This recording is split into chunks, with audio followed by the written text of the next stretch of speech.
Glad to see you made it. Hope the trip wasn't too long. My name's Flora, and I'm the lead researcher here.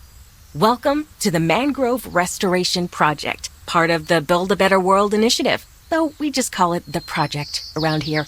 Take a look around. A place like this should be teeming with mangroves, but, well, it isn't anymore. People have been tearing down the trees for years, making room for boats, businesses, factories, you name it.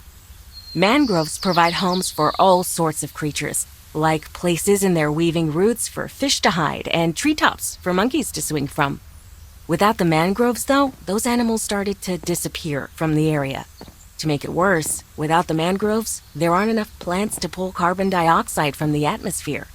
CO2 contributes to climate change, and climate change makes it that much harder for mangroves to grow on their own. That's where we come in.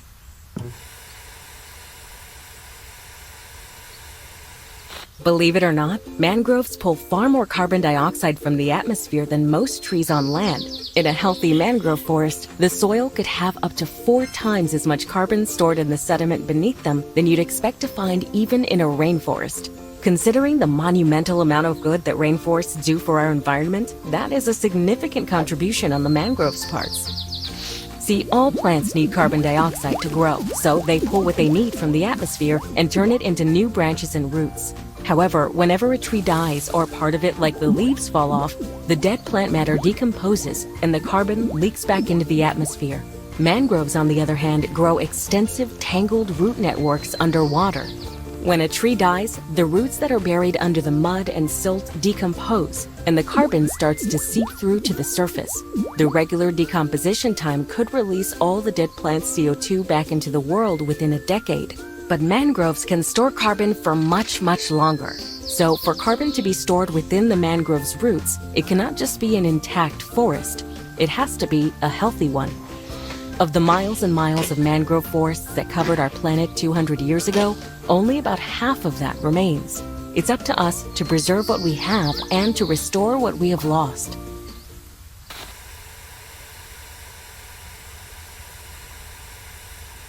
The more mangroves we plant, the less dangerous climate change becomes, and the more animals will be able to return. When the animals return, then we'll start to see the broken down villages revive as their inhabitants return to make a living from fishing, beekeeping, and other local economies. To make that happen, I'm trusting you with this. This is the state-of-the-art Vegetation Implementation and Growth Stimulation System 2000, trademark. Well, that's what the R&D department likes to call it. But boots-on-the-ground folks like you and me, we just call it the seed cannon. It makes planting trees and the like infinitely easier and helps bypass one of the greatest restrictions to plant growth: time. Come on, I'll show you how it works. All right, see that patch of dirt? Aim the seed cannon at it and then use it like you would any other item or tool. I've already loaded a mangrove seed for you.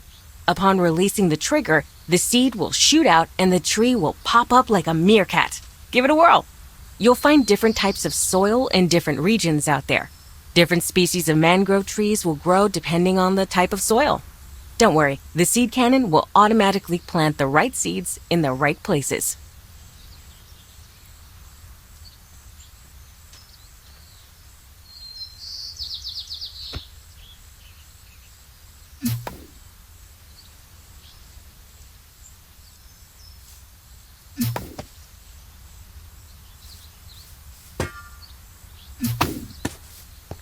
Excellent! Good to see you're quick on the uptake. I don't have any more mangrove seeds on me, so you're going to have to gather them yourself. You see those little things hanging from that mangrove you just grew? Those propagules function as seeds. Normally, you would never be allowed to take these. It's against the law to harvest propagules in many parts of the world because of how few of these trees are left. But we have been given special permission. People are trusting us to collect these propagules so that we can plant and grow more of these weird, wonderful mangroves. Just make sure to be careful and respectful.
Anyhow, I've got just one more thing to give you before you go running off to start saving the forest.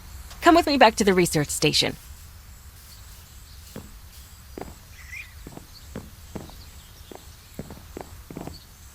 Here, this monitor will let you measure the CO2 levels wherever you are.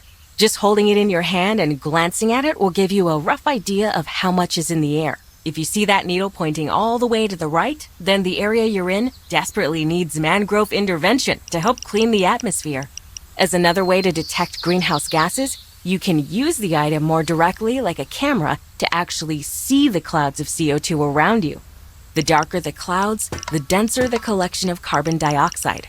By the time we're done, hopefully you'll only see pale puffs of the stuff left over. With that, you should be good to go. I know that's a lot of information to remember, so I wrote it all down in this book for you in case you forget. I'll be monitoring your progress from here, and you're always welcome to come by and check in.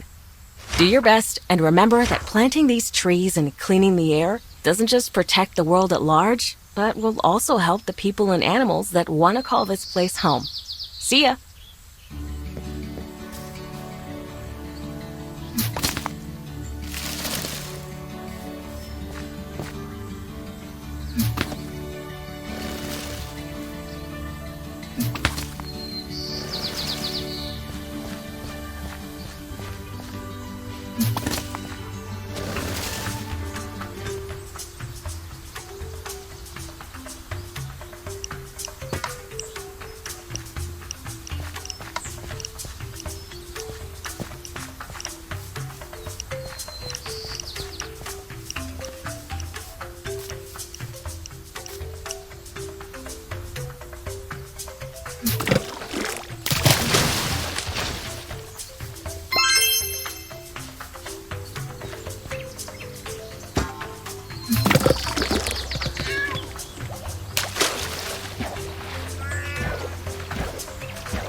Mm.